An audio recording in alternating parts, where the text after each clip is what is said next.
The stagecoach lurched to a violent stop, throwing Lydia Clarke forward against the wooden seat so hard that her teeth rattled. And when she tried to steady herself, her vision blurred in a way that had nothing to do with the jarring motion and everything to do with the fever that had been building in her body for the past 2 days. She had been traveling from Philadelphia to Red Cloud, Nebraska, for 3 weeks now, answering an advertisement from a rancher named Graham Whitmore who sought a wife, and somewhere between Kansas City and this God-forsaken stretch of prairie, her body had decided to betray her with an illness that made her bones ache and her skin burn like she had been left too long in the summer sun. "Miss Clarke, you all right in there?" The driver's voice carried through the coach door, gruff with concern. Lydia tried to answer, but her throat felt like she had swallowed sand. She managed a weak sound that might have been affirmation, though even she doubted its convincingness. The door swung open, and harsh September sunlight stabbed at her eyes. She squinted against it, making out the silhouette of a tall man standing beside the driver. "This her?"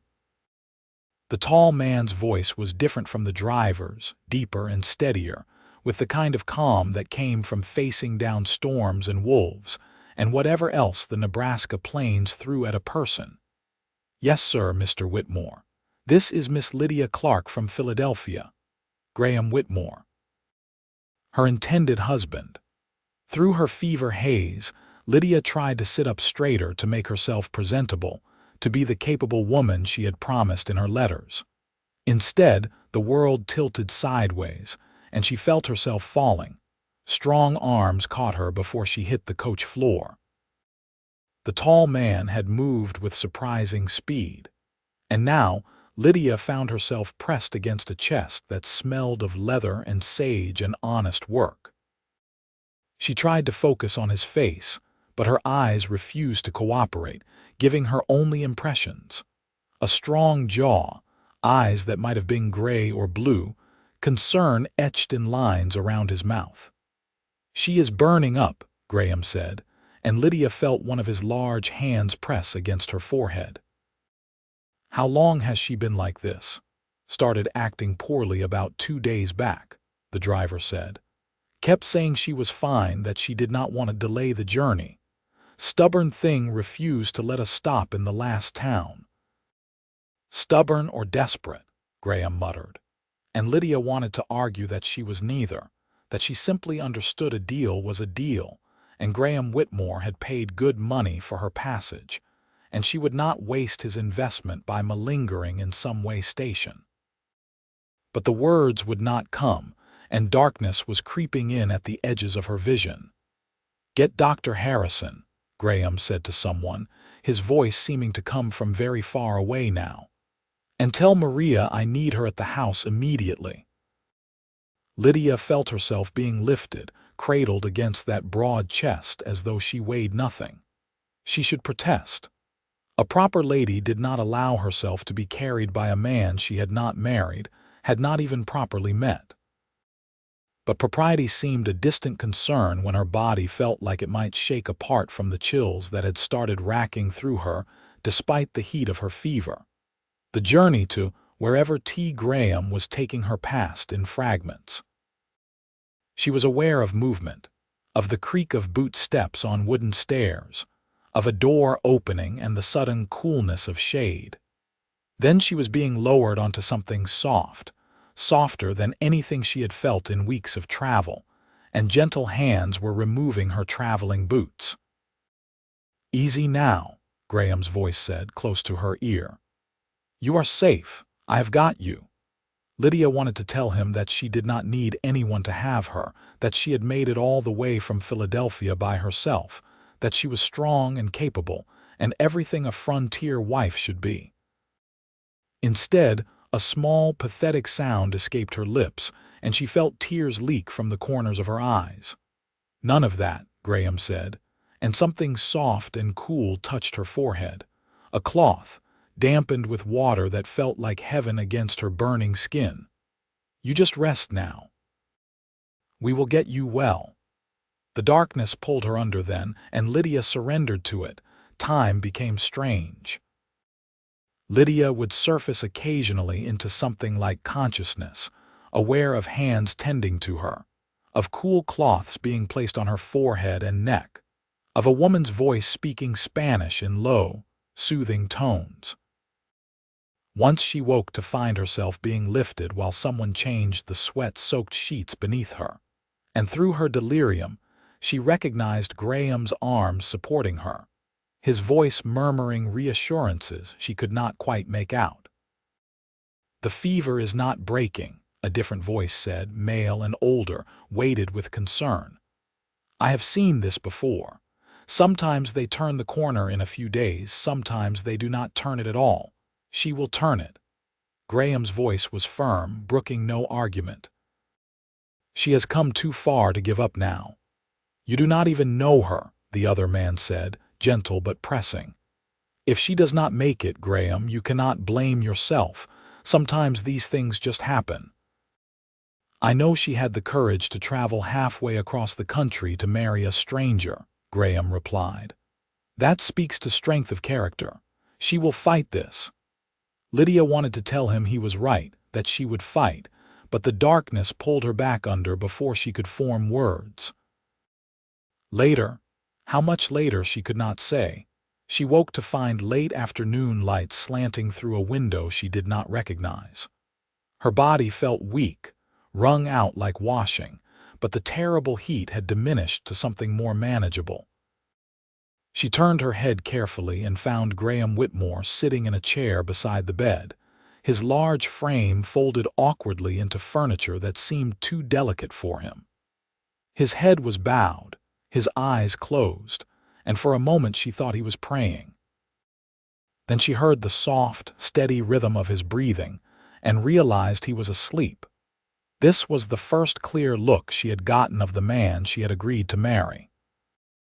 He was older than she had expected, probably 30 to her 22 years, with sun-weathered skin and dark brown hair that needed cutting. His face was strong-featured, handsome in a rugged way that had nothing to do with polish and everything to do with character. Even in sleep, there was a tension to him, as though he was always ready to spring into action. His clothes were rumpled, his shirt collar loosened, and dark circles shadowed his eyes. Lydia tried to sit up, and immediately discovered that her body had different ideas about what she was capable of. A small gasp of effort escaped her, and Graham's eyes snapped open instantly. They were gray, she noted, the color of storm clouds. "Miss Clarke," he said, sitting forward so quickly the chair creaked in protest. "You are awake. How do you feel?" "Like I have been trampled by a horse," Lydia managed, her voice coming out as a raspy whisper. "How long have I been ill?" "5 days," Graham said, reaching for a glass of water on the bedside table. He slid one hand behind her shoulders, supporting her with surprising gentleness as he brought the glass to her lips. "Can you drink a little? Slowly now." The water was cool and sweet, and Lydia had never tasted anything better. She took small sips, acutely aware of how close Graham was, how easily he held her, how improper this entire situation was. When she had drunk her fill, he lowered her back to the pillows with the same care. 5 days, she repeated, trying to process this. "I have been unconscious for 5 days." "Not entirely unconscious," Graham said, settling back into his chair but keeping his attention fixed on her. "You have had moments of wakefulness, though I doubt you remember them. You have also had fever dreams. You called out for your mother several times." Shame heated Lydia's cheeks, though it was nothing compared to the fever heat she was finally emerging from. "I am sorry. You must think me terribly weak." "I think you are recovering from a serious illness," Graham said firmly. "There is no shame in that. Dr. Harrison says it was likely something you picked up from contaminated water along the journey. Bad luck, nothing more. Still, this is not how I intended our first meeting to go," Lydia said, looking down at her hands, which seemed thin and pale against the quilt covering her. "You paid for my passage expecting a healthy woman who could help run a household and a ranch. Instead, you got an invalid who has done nothing but cost you money and trouble. Look at me, Miss Clarke." Graham's voice was gentle but insistent. When Lydia raised her eyes to his, she found his expression serious. "You did not choose to fall ill. These things happen on the frontier. If I could not handle a little trouble, I would not survive long out here. As for cost, well, money can be replaced. You cannot." The simple sincerity in his words made Lydia's throat tight. "You do not even know me." "No," Graham agreed, "but I would like to, when you are well enough, if you still want to go through with our arrangement." "If I still want to?" Lydia stared at him in confusion. "Why would I not?" Graham shifted in his chair, suddenly looking uncomfortable in a way that had nothing to do with the furniture. "I thought you might have changed your mind, finding yourself being cared for by a stranger, seeing how rough things are out here. You come from a city, from civilization. This is not an easy life." "I did not come here expecting an easy life," Lydia said, finding strength in her voice despite her weakness. "I came here expecting an honest one. If you are having second thoughts because I fell ill, Mr. Whitmore, I understand. But I made you a promise in my letters, and I intend to keep it once I am recovered." Something that might have been respect flickered across Graham's face, followed by the smallest hint of a smile. "I have no second thoughts, Miss Clarke. I just wanted to make sure you had none." "None whatsoever."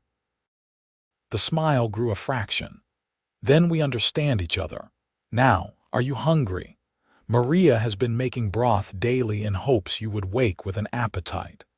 As if summoned by mention of food, Lydia's stomach made a decidedly unladylike sound. Graham's smile became a quiet laugh, warm and genuine, and despite everything, Lydia found herself smiling back. "I will take that as a yes," he said, standing. "I will fetch Maria.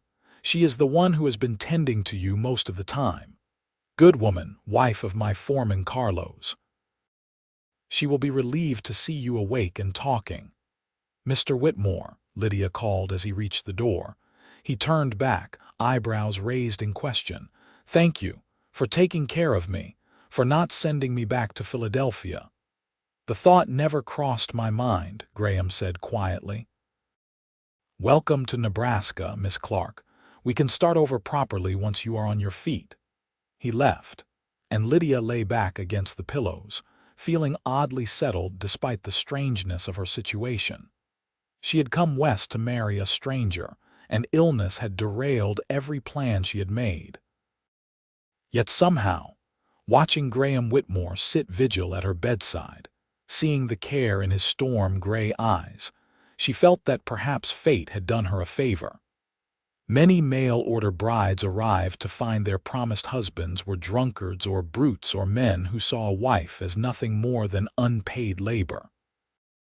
Graham, by contrast, had shown her nothing but kindness and respect. It was more than she had dared hope for when she first answered his advertisement. Maria proved to be a woman in her 40s with kind eyes and capable hands, who clucked over Lydia like a mother hen, and insisted on feeding her the broth herself, despite Lydia's protests that she could manage. The broth was rich and flavorful, with chicken and vegetables that must have simmered for hours, and Lydia ate until she felt genuinely full for the first time in what seemed like weeks. "You need strength," Maria said in accented but clear English. "Mr. Graham, he has been very worried. He barely ate, barely slept, just sat here watching over you like you were something precious." "He does not even know me," Lydia said, echoing her earlier words to Graham himself. Maria's expression turned knowing. "A man does not sit vigil for 5 days for someone he does not care about. Maybe he does not know you yet, but he wants to. That is a good start for a marriage, yes." "Yes," Lydia agreed softly. "I suppose it is." Over the following days, Lydia's strength returned slowly but steadily. Graham visited her regularly, always respectful, never staying too long but making sure she had everything she needed. He brought her books from his small library, which surprised her. She had not expected a rancher to have much use for reading. "My mother was a school teacher," Graham explained when she commented on it. "She made sure I understood that a mind needs exercise just as much as a body does. Most of these were hers. I hope you find something to your taste."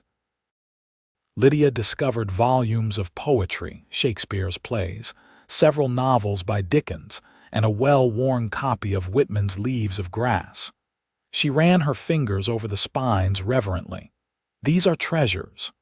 They are yours to read whenever you wish," Graham said. "I am not much for poetry myself, but the stories I enjoy. When winter comes and there is less work to be done, I find comfort in them." It was another piece of the puzzle that was Graham Whitmore, and Lydia found herself increasingly curious to complete the picture. He was nothing like what she had imagined when she first read his advertisement in the Philadelphia newspaper. She had pictured someone rougher, less educated, perhaps a bit desperate. Instead, Graham was thoughtful and kind, with an unexpected gentleness in his large hands and a quick mind behind those storm-gray eyes. A week after she had first woken, Lydia was finally strong enough to leave the bed. Maria helped her into a dressing gown, and together they made the short journey to the window. Lydia's legs felt wobbly and uncertain, but she was determined to see beyond the four walls that had contained her for so long. The view took her breath away. Rolling prairie stretched in every direction, golden grass moving like waves in the wind. In the distance, she could see cattle grazing, and closer to the house were several sturdy outbuildings, a barn, a corral with horses. The sky seemed impossibly vast, unmarred by the buildings and smoke that had crowded the Philadelphia skyline. It was beautiful in a wild, untamed way that made her heart beat faster. "What do you think?" Graham's voice came from the doorway, and Lydia turned to find him watching her with an expression she could not quite read.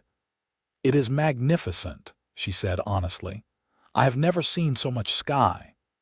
"It takes some getting used to," Graham admitted, coming to stand beside her at the window. "Some people find it too empty, too lonely. My mother never quite adjusted. She missed Boston until the day she died." "Were you born here?" Lydia asked, grateful to learn more about him. "No, we came west when I was 10. My father wanted to try ranching, thought it would be a grand adventure. My mother came because she loved him, but she never loved this land. After she died 5 years ago, I thought about selling, going back east. But this place gets into your blood. I could not leave it even when I tried." "And your father passed 8 years ago, thrown from a horse." "It was quick, at least." Graham's voice held old grief, the kind that had mellowed with time but never quite disappeared. "After my mother died, I realized I could not run this ranch alone forever. I needed a partner, someone who could share the burden and maybe find some joy in it too. That is when I placed the advertisement." "Did you receive many responses?" Lydia asked, curious despite herself. "A dozen or so," Graham said. "But yours stood out. You were honest about what you wanted, about your circumstances. You did not try to pretend to be something you were not." I appreciated that. Lydia felt heat rise in her cheeks. In her letters, she had been frank about being an orphan, about working as a seamstress in a factory, about wanting escape from a life that felt like it was slowly suffocating her. She had worried that honesty might disqualify her, but she had been too tired of pretending to dissemble. "I am glad my honesty appealed to you," she said, "though I fear I was not quite honest about one thing." Graham raised an eyebrow. "What is that?" "I said I was strong and healthy and capable of hard work. Instead, I arrived on your doorstep more dead than alive and have been nothing but a burden ever since."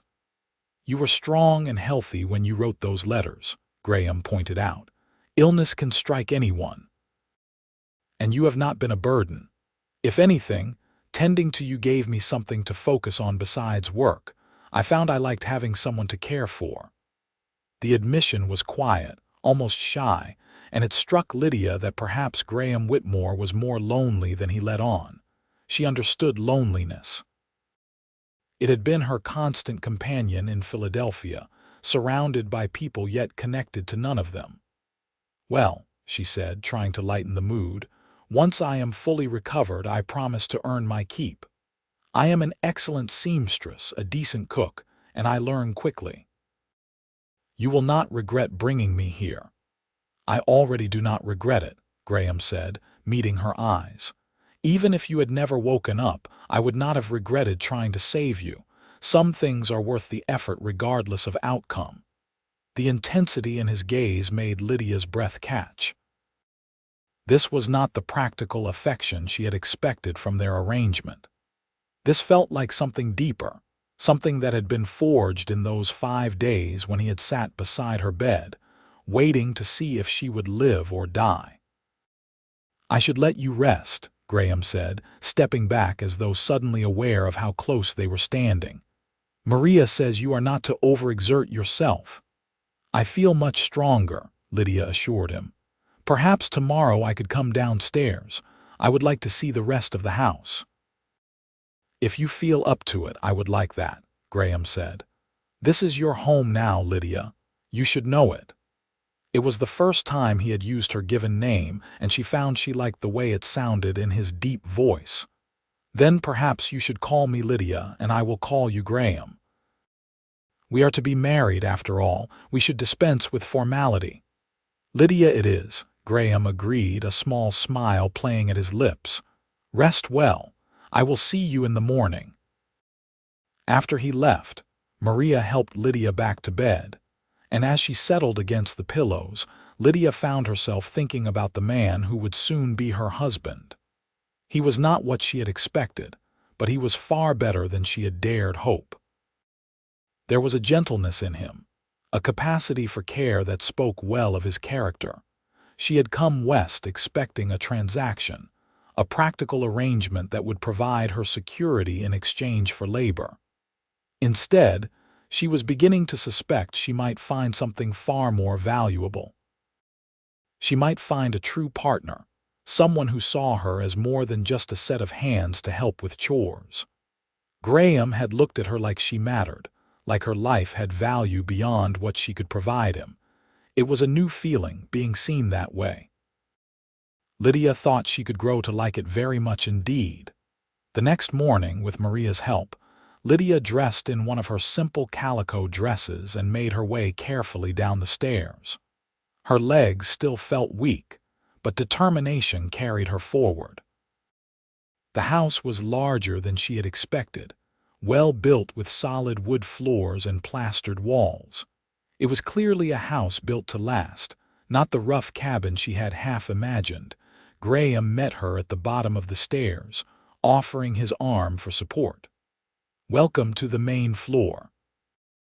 Let me show you around." He guided her through rooms that spoke of both practicality and care. The kitchen was spacious, with a good stove and a large table that could seat a dozen people.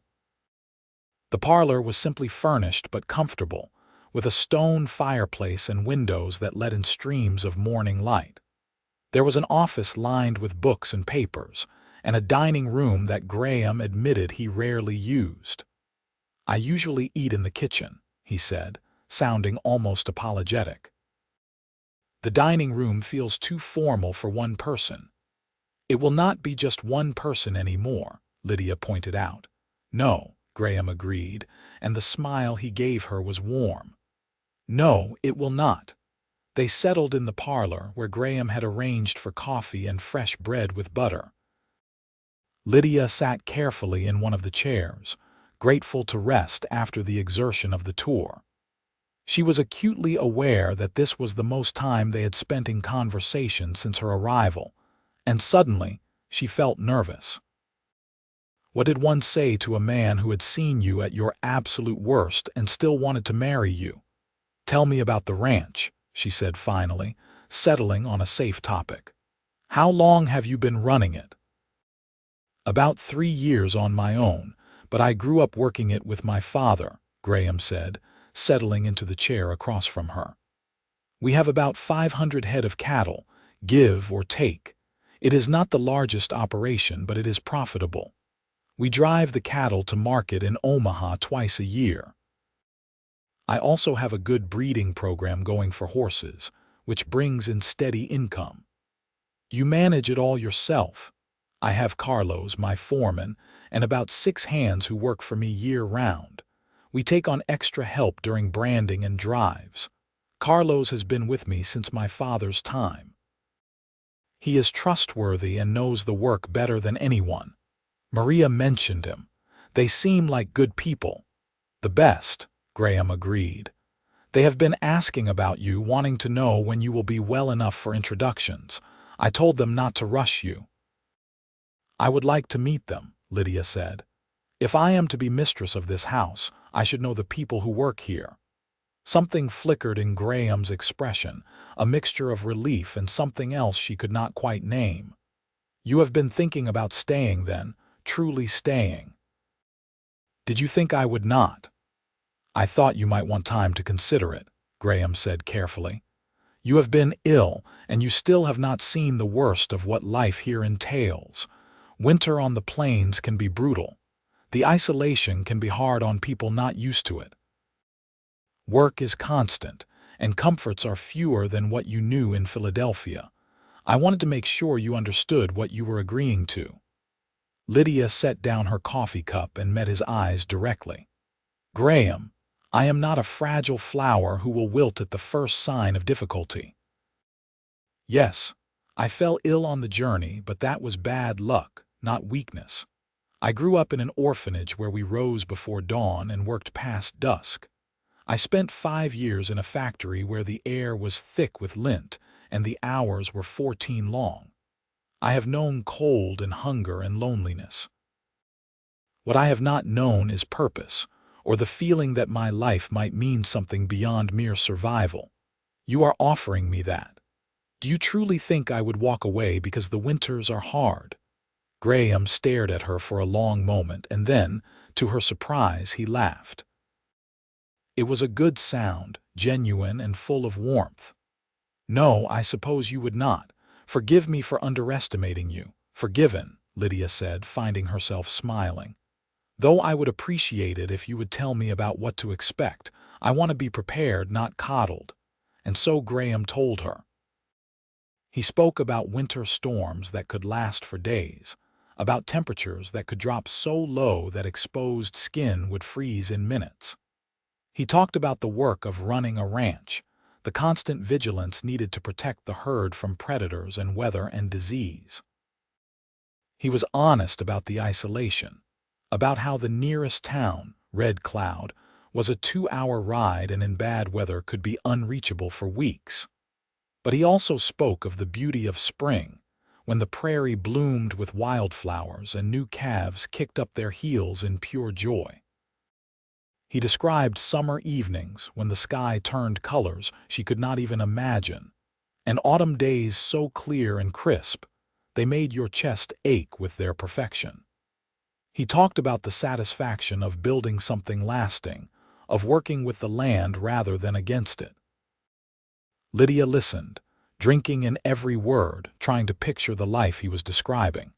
It sounded hard, yes, but it also sounded real in a way her Philadelphia existence never had. There she had been one small cog in a vast machine, easily replaced and largely invisible. Here she would matter. Her work would have direct, visible impact. She would be building a life, not just enduring one. I want this, she said when he finished.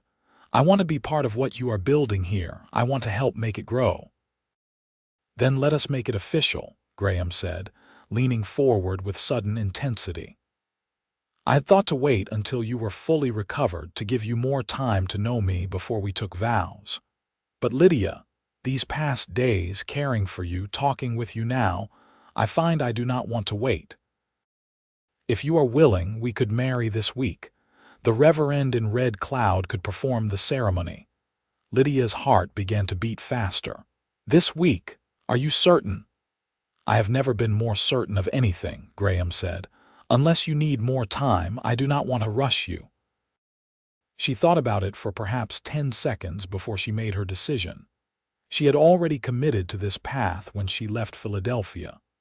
Graham had proven himself to be kind, thoughtful, and honest. What would waiting accomplish except delay the start of her new life? "I do not need more time," she said firmly. "If you want to marry this week, then let us marry." The smile that broke across Graham's face was like sunrise, bright and transformative. "Saturday, then. That gives us 3 days to prepare, and you 3 more days to regain your strength." "Is that agreeable?" "Entirely agreeable." "Then I will ride to Red Cloud tomorrow and speak with Reverend Thomas.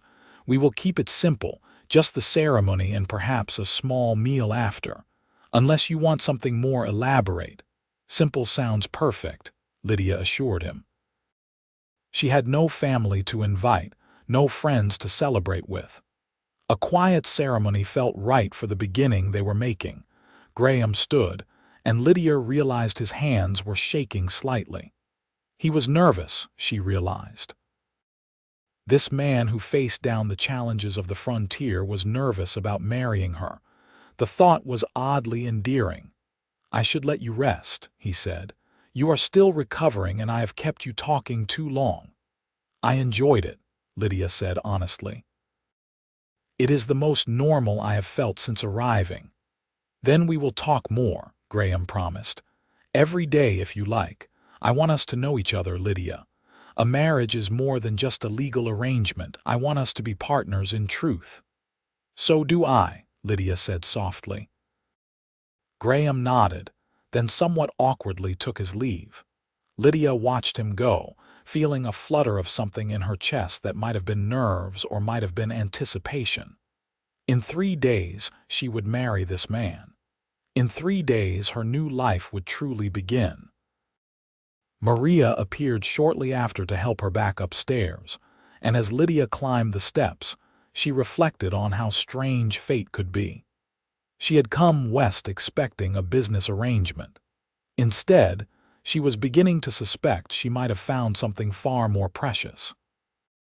The way Graham looked at her, the care he had shown during her illness, the respect he gave her opinions, all of it pointed to the possibility of real affection, perhaps even love. It was more than she had dared dream of, and she promised herself she would work to deserve it. The next 3 days passed in a blur of quiet preparation.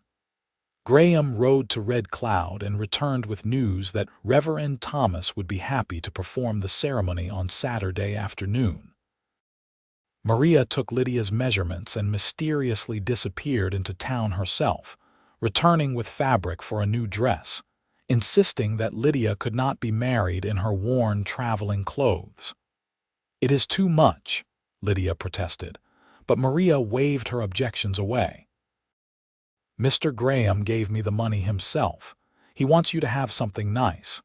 Besides, you will need good dresses for church and social occasions.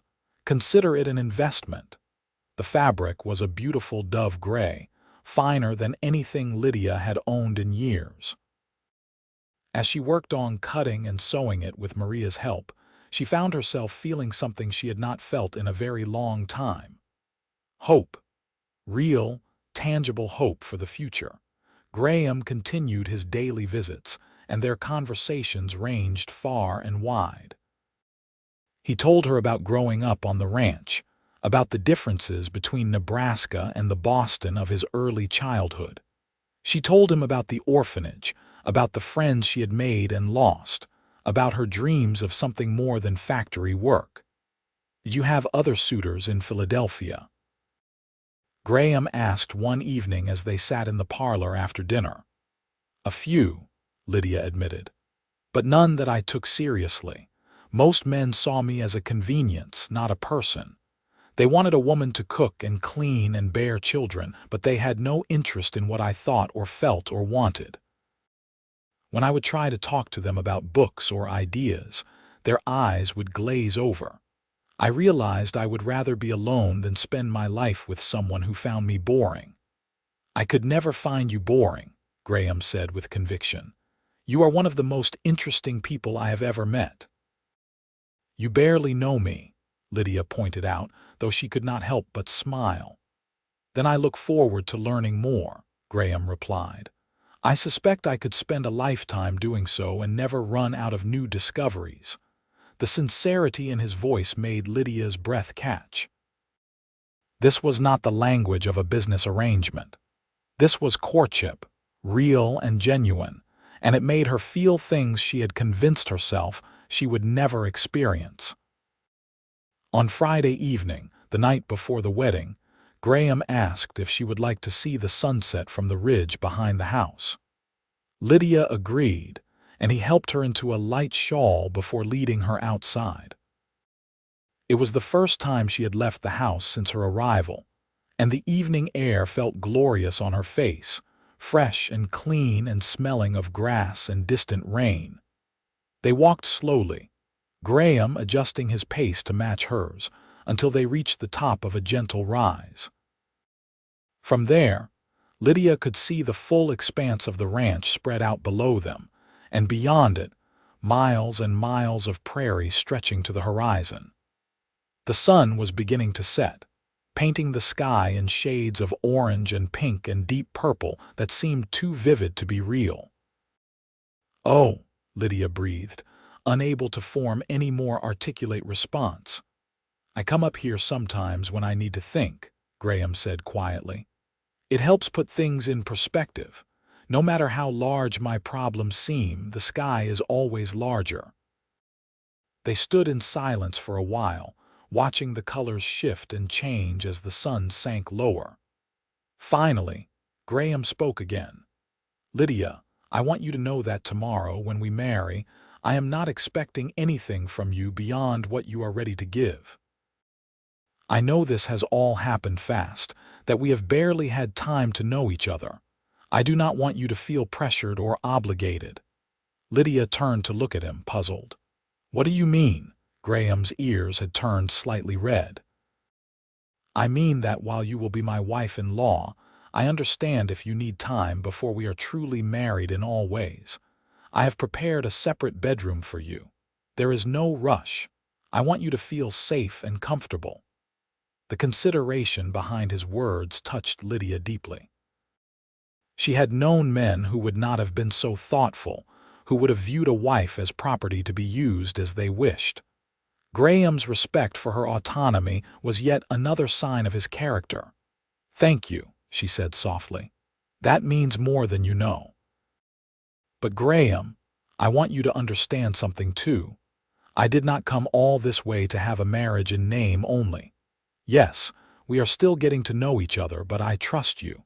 You have shown me nothing but kindness. I do not need separate rooms or time or space. I need a partner, and I believe I have found one." Graham's eyes widened slightly. "Lydia, are you certain?" "I am," she said, and found that she meant it completely. "Tomorrow, when we marry, I want it to be real, all of it.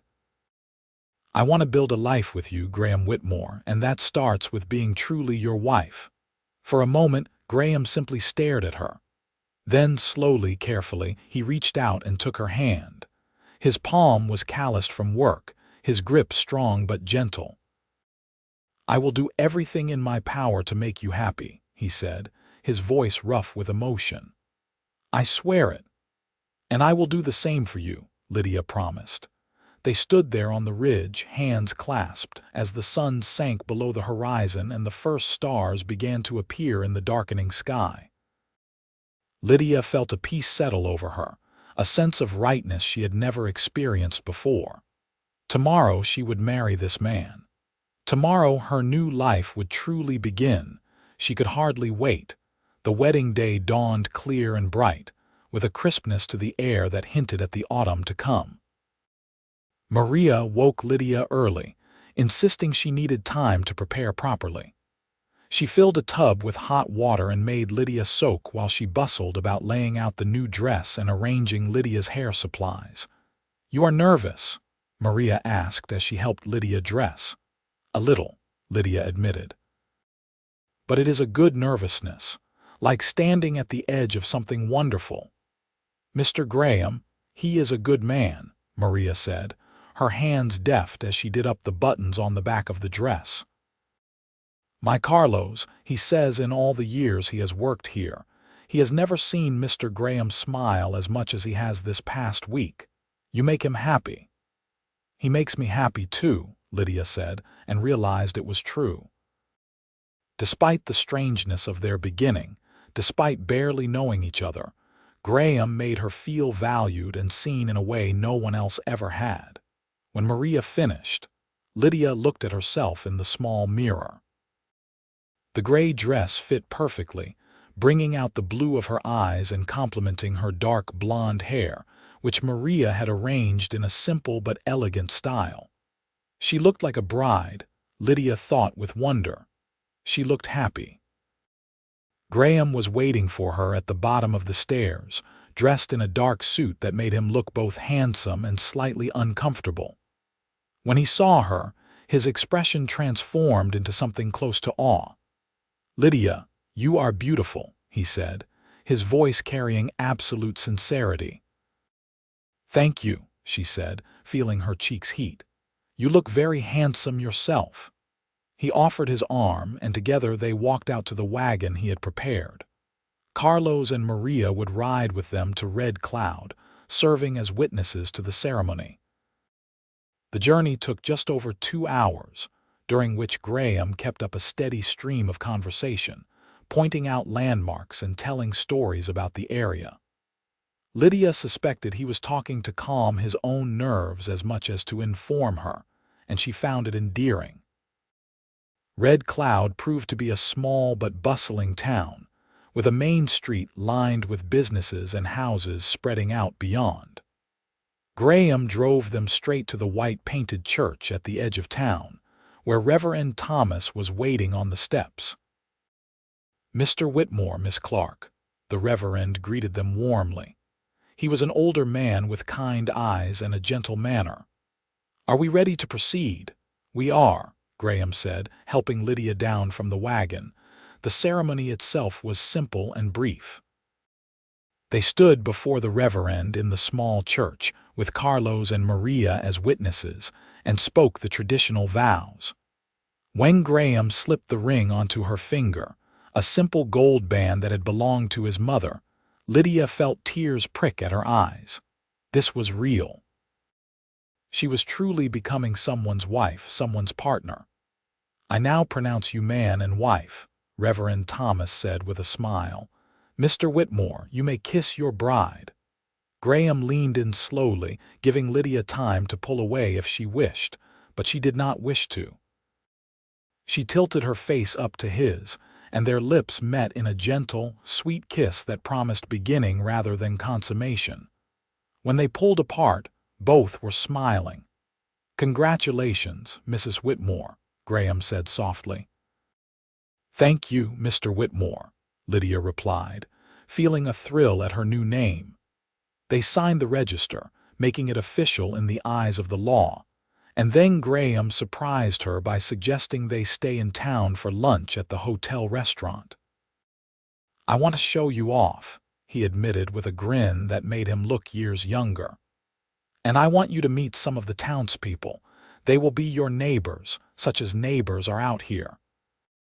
Lunch was a pleasant affair, with several people stopping by their table to offer congratulations and welcome Lydia to the area.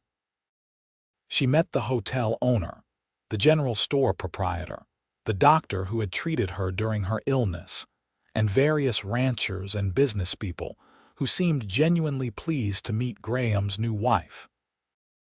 Everyone was welcoming, and while Lydia could see curiosity in their eyes, she saw no judgment or unkindness. "They seem nice," she commented to Graham as they finally prepared to leave. "Most people out here are," Graham said. "Life is hard enough without making it harder for each other." Folks tend to help their neighbors because they know they might need that help returned someday. The ride back to the ranch seemed shorter than the journey there, perhaps because Lydia was now seeing it with different eyes. This was her home now. These were her lands in partnership with her husband. The weight of that hit her, but it did not feel burdensome. It felt right. When they arrived back at the ranch, Maria and Carlos tactfully excused themselves to their own cabin, leaving the newlyweds alone in the main house. Graham helped Lydia down from the wagon and they stood for a moment in the yard, the late afternoon sun warm on their faces. "Well, Mrs. Whitmore," Graham said, taking both her hands in his. "Welcome home." "It feels like home," Lydia said honestly. "It has from the moment I woke up in that bedroom and saw you sitting watch over me." "I was terrified you would not wake up," Graham admitted. "I barely knew you, just words on paper and a daguerreotype, but the thought of losing you before I had a chance to really know you was unbearable. I prayed harder than I have since my mother died." "Your prayers were answered," Lydia said gently. "Yes, they were." Graham lifted one of her hands to his lips, pressing a kiss to her knuckles. "And now here we are, married, starting our life together. I keep thinking I should be more nervous, but I am not. It feels natural, like this is exactly where I am supposed to be." "I feel the same way," Lydia confessed. "Is that strange? That we barely know each other, but I feel more certain about this than I have about anything in my life." "If it is strange, then we are both affected by the same strangeness," Graham said with a smile. "Come inside. I want to show you something." He led her into the house and up the stairs, past the bedroom where she had spent her illness, to a door at the end of the hall that Lydia had not yet entered. Graham opened it and gestured for her to go in first. The room was larger than the one she had been staying in, with windows on 2 walls that let in abundant light. A large bed dominated the space, covered in a beautiful quilt that looked handmade. There was a wardrobe, a dresser with a mirror, 2 comfortable chairs by the window, and a small writing desk. "This was my parents' room," Graham said quietly. "I have been using it since my mother passed, but I had Maria help me make some changes this week. The quilt is new, the curtains are new, the desk is for you. I thought you might like a space of your own for writing or reading." Lydia turned in a slow circle, taking it all in. The room was beautiful, clearly prepared with care and thought. "Graham, this is wonderful." "This is our room now," Graham said, stepping into the space beside her. "Our space together. But Lydia, what I said last night still stands. I do not expect anything from you tonight that you are not ready for. We can take this as slowly as you need." Lydia turned to face him fully, reaching up to rest her palm against his cheek. He needed a shave, she noticed, the stubble rough beneath her fingers. "I appreciate your consideration, but I meant what I said. I do not want to wait. I want to be your wife in truth." She saw emotion flare in Graham's eyes, heard his sharp intake of breath. "Lydia, are you absolutely certain?" "I have never been more certain of anything," she said firmly. Then, feeling bold, she rose onto her tiptoes and kissed him. This kiss was different from the chaste one they had shared at the church. This was deeper, filled with promise and want and the beginning of passion. Graham's arms came around her, pulling her close, and Lydia melted into his embrace. When they finally broke apart, both were breathing hard.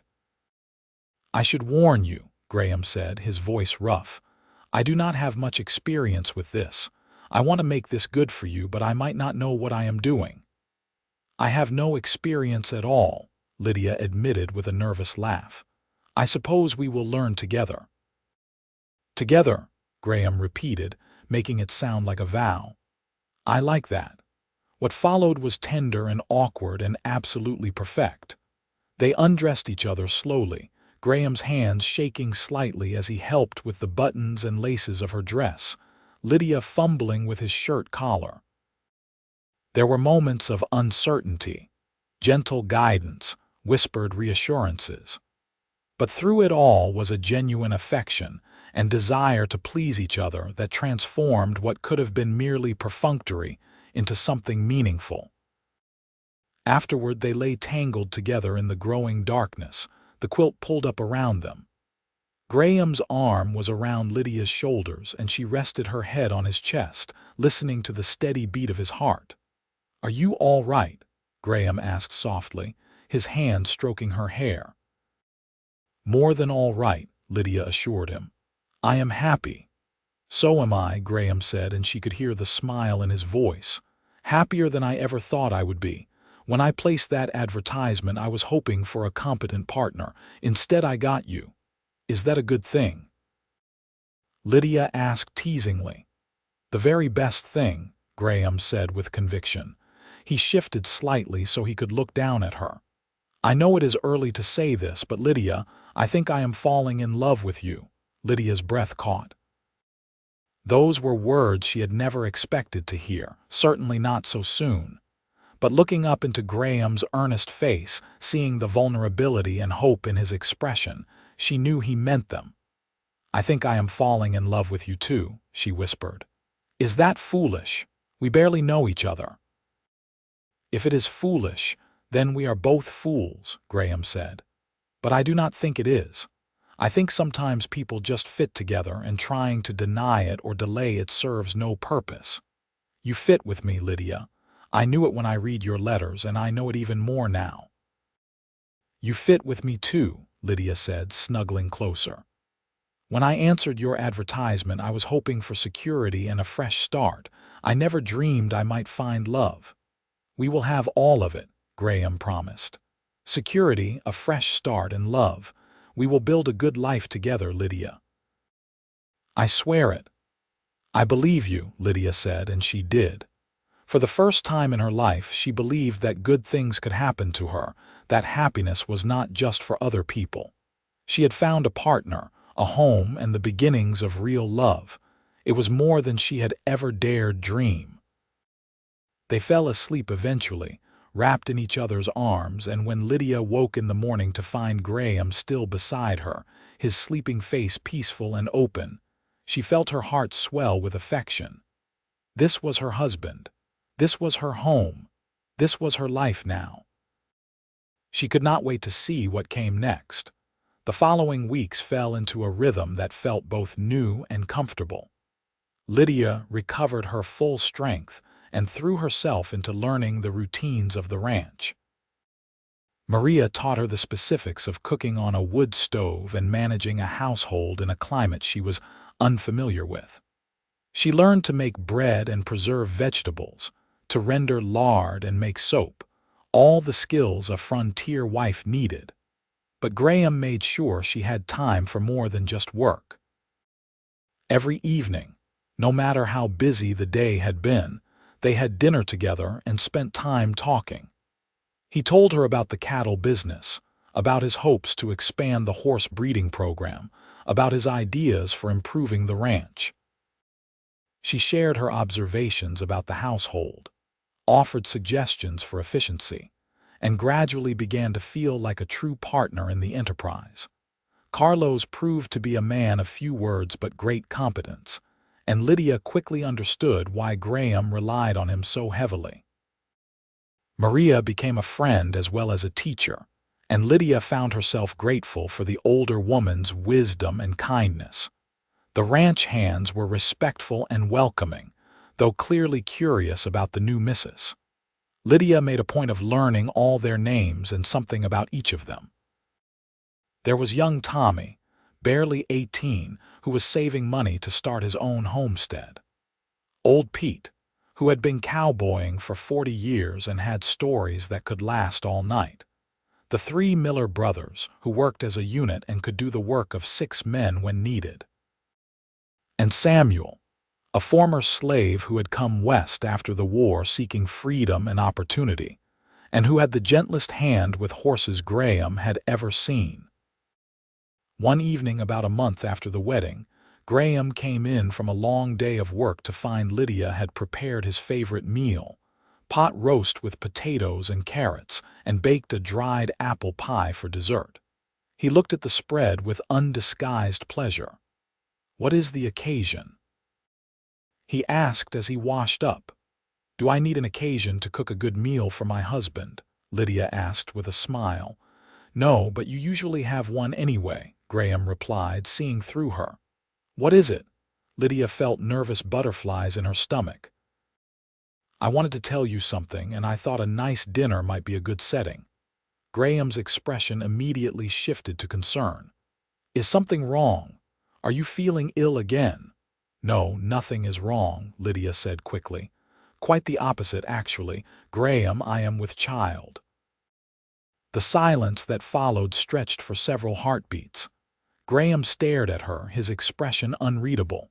Then, slowly, a smile began to spread across his face, growing until it was bright enough to rival the sun. "A baby," he said, his voice filled with wonder. "We are going to have a baby." "Yes," Lydia confirmed, her own smile matching his. "Maria helped me realize what the signs meant. I should expect the baby in late spring, around May." Graham crossed the kitchen in 3 long strides and swept Lydia into his arms, spinning her around before setting her down carefully, as though she were made of glass. "This is wonderful news, the best news. Lydia, you have made me the happiest man alive." "I am happy too," Lydia said, laughing at his exuberance. "And a little nervous. I have never been a mother before." "And I have never been a father," Graham pointed out. "We will learn together just like we have learned everything else. You are not alone in this, Lydia. I will be with you every step of the way." "I know you will," Lydia said, leaning into his embrace. Over the past weeks, Graham had proven himself to be exactly the partner he had promised to be. He was considerate and supportive, never dismissing her concerns or treating her as less than equal. The love between them had grown steadily, built on a foundation of mutual respect and genuine affection. "We should tell Maria and Carlos," Graham said, still grinning. "And I suppose I should start working on a cradle. My father made mine, and I always thought I would do the same for my children." "Children," Lydia teased. "We are having one baby, not a litter." "One for now," Graham agreed. "But I hope there will be more. I always wanted a large family. How do you feel about that?" "I think I would like a large family too," Lydia said thoughtfully. "I was lonely as an only child in the orphanage. I want our children to have siblings, to have the kind of family I always dreamed of." "Then that is what we will give them," Graham said, kissing her forehead. "But first we focus on this one. Are you feeling all right? Do you need anything?" "Should you be resting more?" "I am fine," Lydia assured him. "Maria says I am healthy and strong, and the pregnancy seems to be progressing normally. I will not break, Graham. I can still do my work." "I know you can," Graham said. "I just want to make sure you and the baby are safe." "We are safe," Lydia said firmly. "Now sit down and eat before this wonderful dinner gets cold." The months that followed were filled with preparation.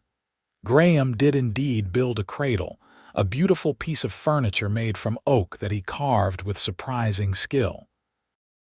Lydia sewed baby clothes and blankets, her seamstress skills proving invaluable. They discussed names endlessly, unable to agree on anything concrete but enjoying the debates nonetheless. Winter came, and Lydia experienced her first Nebraska blizzard. It was every bit as brutal as Graham had warned, with winds that howled around the house and snow that piled in drifts taller than a man. But the house was solid and well stocked, and Lydia found she did not mind being snowed in with her husband.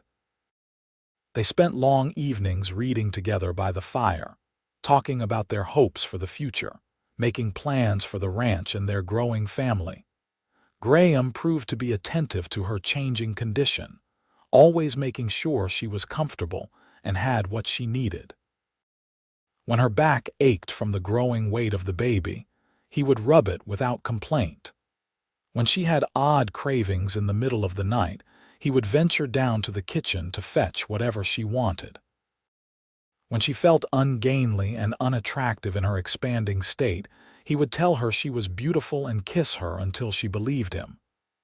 "I love you," he told her often, and each time Lydia felt her heart swell with the truth of it. She loved him too, deeply and completely. What had started as practical arrangement and tentative hope had blossomed into a love so strong it sometimes took her breath away. Spring came slowly, the snow melting to reveal the prairie awakening in shades of green and gold. Lydia's belly had grown large, and Maria predicted the baby would come any day. Graham had insisted that Maria move into the main house for the final weeks of the pregnancy, wanting an experienced woman present when Lydia's time came. It happened on a warm May morning, almost exactly 1 year after Lydia had first arrived in Nebraska. She woke before dawn with the first pains, and by noon Graham was pacing the parlor while Maria attended to Lydia upstairs.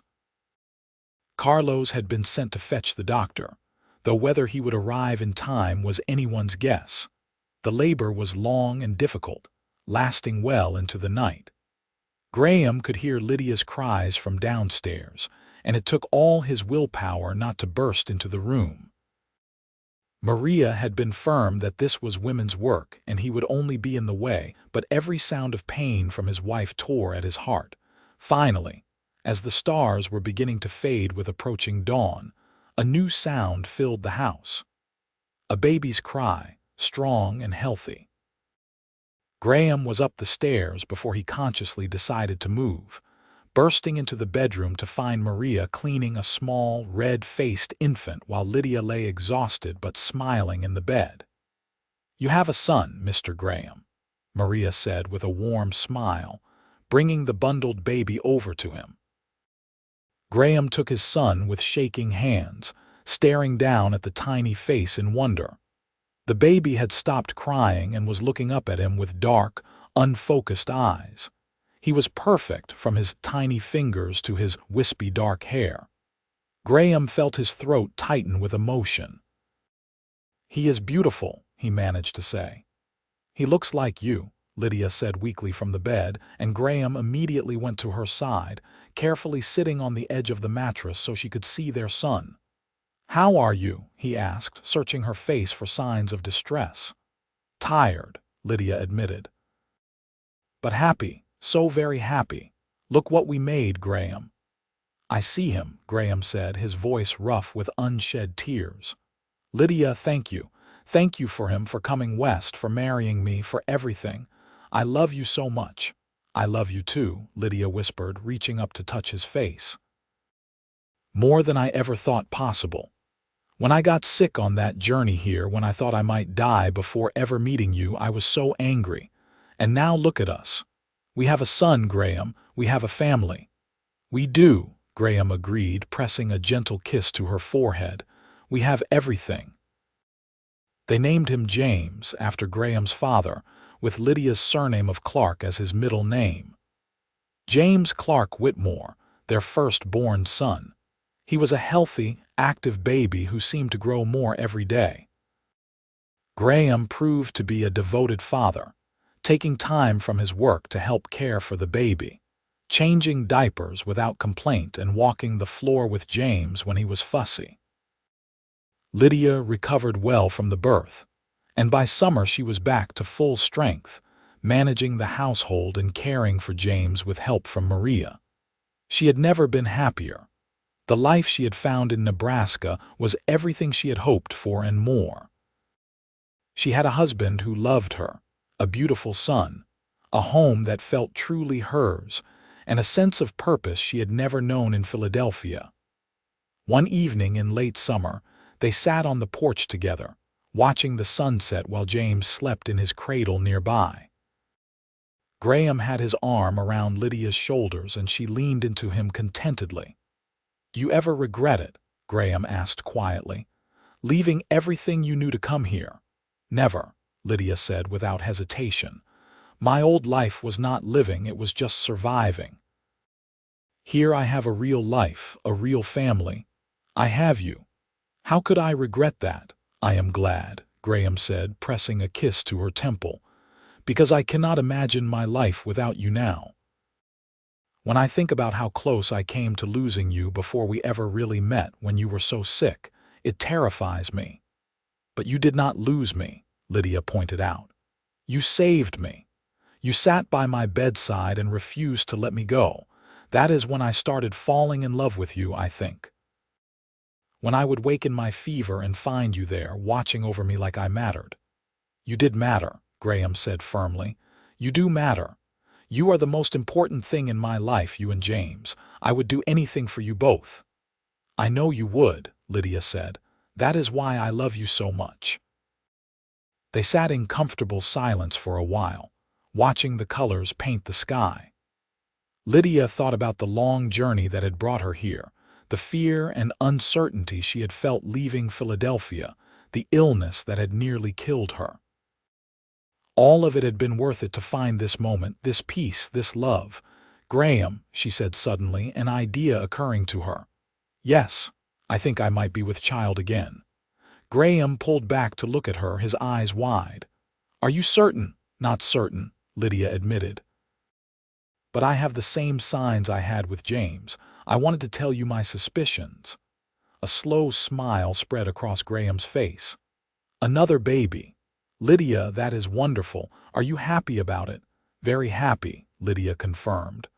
I know it is soon after James, but I want our children close in age. I want them to be playmates and friends. Then I am happy too, Graham said, pulling her close again. Though I reserve the right to worry about you excessively. I would expect nothing less, Lydia said with a laugh. The months that followed proved Lydia's suspicions correct. By the time James celebrated his first birthday, Lydia was visibly pregnant again. This pregnancy was easier than the first, perhaps because she knew what to expect, or perhaps because her body had grown stronger from ranch life. Either way, she felt healthy and capable throughout. Their second child, a daughter they named Emma Grace, was born in February on a snowy afternoon. The labor was shorter than James's had been, and within hours, Lydia was sitting up in bed, nursing her daughter while Graham sat beside them with James on his lap. 2 children, Graham said, sounding awed. We have 2 children. And I would not mind more, Lydia said, looking up from Emma's sweet face. If you want them. I want everything with you, Graham said simply. However many children we are blessed with, I will welcome them all. Over the next years, their family continued to grow. 2 years after Emma came another son, William.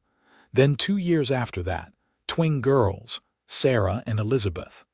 The house that had once felt too large for Graham alone now rang with the sounds of children's laughter and the patter of small feet. The ranch prospered as well. With Lydia's help managing the books and household, Graham was able to expand their operations. The horse breeding program became profitable enough to be their main source of income, and ranchers came from across Nebraska and beyond to purchase Whitmore horses. They hired more hands, built new barns and corrals, and purchased additional land. Through it all, the love between Graham and Lydia only grew stronger. They had their disagreements, as any couple did, but they had learned to talk through problems rather than let resentment build. They made time for each other despite the demands of children and ranch, stealing moments alone whenever they could. On their 10th wedding anniversary, Graham surprised Lydia with a trip to Omaha, just the 2 of them. They left the children in Maria and Carlos's capable hands and took a week to themselves.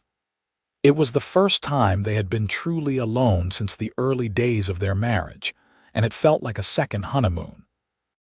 As they sat in a fine restaurant in Omaha, Lydia looked across the table at her husband and marveled at how handsome he still was to her, how much she still loved him.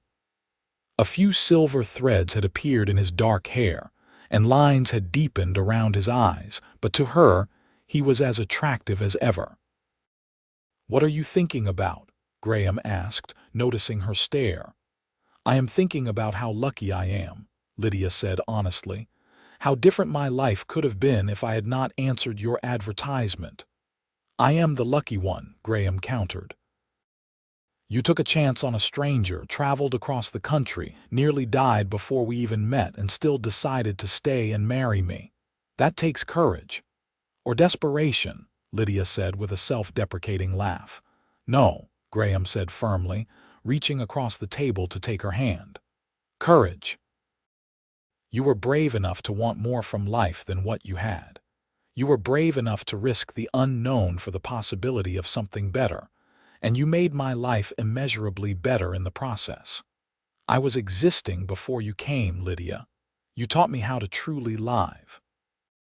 Tears pricked at Lydia's eyes. After 10 years of marriage, 5 children, countless challenges and triumphs, Graham could still say things that touched her heart so deeply she could barely breathe. "I love you," she said, her voice thick with emotion. "I will love you until my dying day." "And I will love you beyond that," Graham promised. "In whatever comes after this life, I will find you again." They returned to the ranch refreshed and more in love than ever. The children were delighted to have them back, and the house once again filled with the cheerful chaos of a large family. Lydia thought there could be no greater happiness than what she had found, but life had one more surprise for her. When Emma turned 5, Lydia realized she was pregnant again. This time she greeted the news with mixed feelings. 5 children already kept her busy from dawn to dusk, and at 33 she was not as young as she had been with James. But Graham was overjoyed, and his enthusiasm was infectious. "Our last one," he predicted, his hand resting on her still flat belly. "I have a feeling about this baby." Graham's feeling proved prophetic. Their 6th child, another son they named Thomas, was indeed their last. The pregnancy was difficult, and the birth nearly cost Lydia her life. Dr. Harrison was frank afterward that another pregnancy would be extremely dangerous for her. "6 is a good number," Graham said as he held a still pale Lydia in his arms while she recovered. "We have been blessed beyond measure. I will not risk you for more." "I am sorry," Lydia whispered, guilt coloring her voice. "Sorry for what?" Graham asked, genuinely confused. "For not being able to give you more children." Graham pulled back to look at her, his expression fierce. "Lydia Whitmore, you have given me 6 beautiful children, 10 years of happiness, and a life richer than I ever dreamed possible. You have nothing to apologize for. If anything, I should apologize to you for putting you through 6 pregnancies. I never want to see you in that kind of danger again." "It was worth it," Lydia said, glancing at the cradle where baby Thomas slept.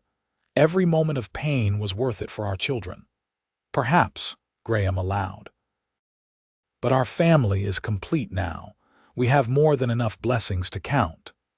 As the years passed, Lydia had to agree. Their 6 children grew into remarkable people. James was steady and responsible like his father, already showing an aptitude for ranching at a young age. Emma was creative and clever, always coming up with new games and stories. William was the daredevil, fearless in a way that gave Lydia heart attacks but made Graham laugh. The twins, Sarah and Elizabeth, were inseparable and shared a special bond that went beyond words.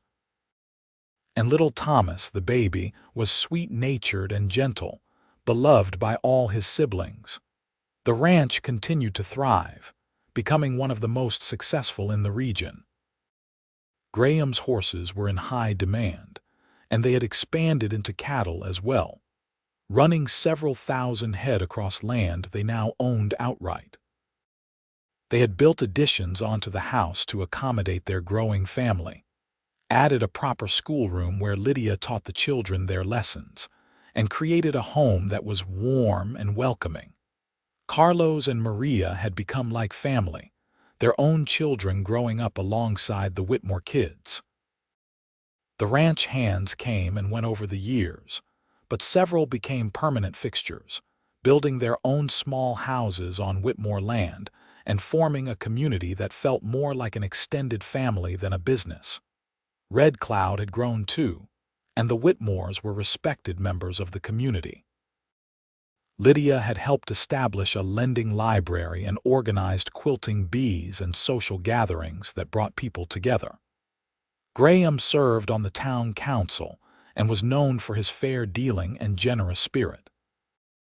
On their 20th anniversary, their children threw them a surprise party, inviting half the county to celebrate.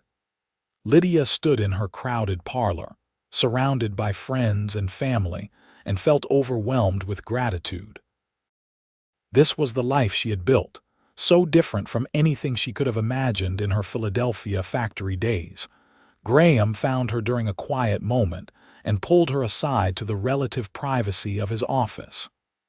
"I have something for you," he said, reaching into his desk drawer. He pulled out a small wrapped package and handed it to her.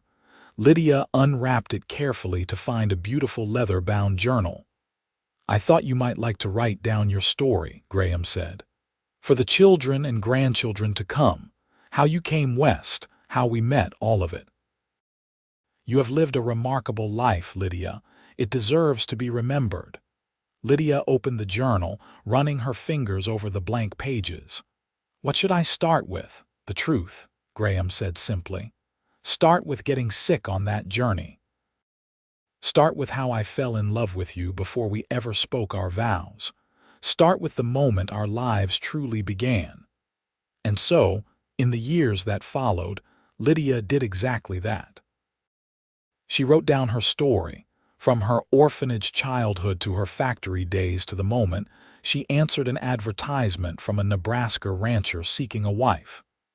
She wrote about the journey west, the illness that nearly killed her, waking to find Graham keeping watch at her bedside. She wrote about their wedding, their first years together, the births of their children, the building of their ranch and their life. She wrote about love, real and enduring, the kind that grew from mutual respect and shared challenges and the choice to commit to each other every single day. She wrote about how the life she had found in Nebraska, the life she had built with Graham, had exceeded her wildest dreams. Her children loved the journal, passing it around to read and reread her stories. James said it helped him understand his parents better. Emma said it was the most romantic thing she had ever read. William said it explained why they all had to do so many chores. The twins fought over who got to read it next. And Thomas, the baby, said it made him proud to be a Whitmore.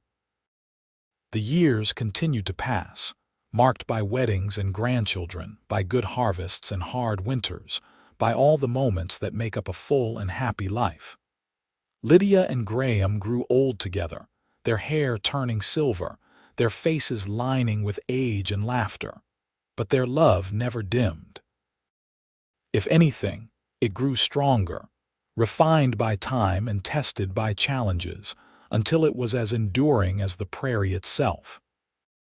On a warm summer evening, 35 years after Lydia had first arrived in Nebraska, she and Graham sat on their porch watching the sunset, just as they had done countless times before. Their children were grown now, several with children of their own. The ranch was run primarily by James and William, though Graham still rode out regularly to oversee operations. "You remember our first sunset?" Graham asked, taking Lydia's hand in his.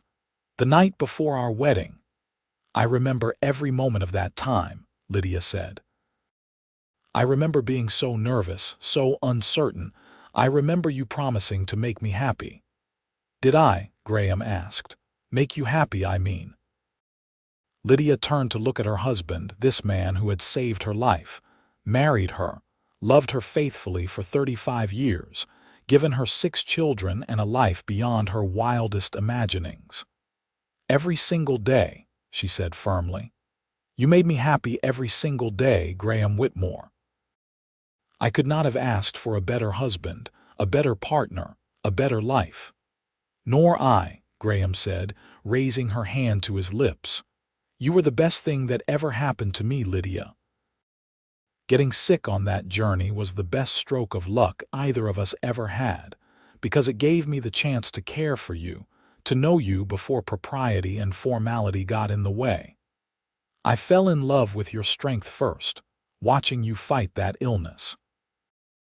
Everything else just reinforced what I already knew. You were meant to be mine, and I was meant to be yours. Meant to be, Lydia agreed softly. I believe that. I believe we were always supposed to find each other one way or another. They sat in comfortable silence as the sun painted the sky in brilliant shades of orange and pink. The same colors Lydia had seen on her first evening at the ranch all those years ago. The prairie stretched out before them, golden and eternal, and Lydia felt a profound sense of peace. She had come west seeking security and a new beginning. She had found those things, but so much more besides. She had found love, real and deep and lasting. She had found a home, not just a house, but a true place of belonging. She had found purpose and meaning and joy.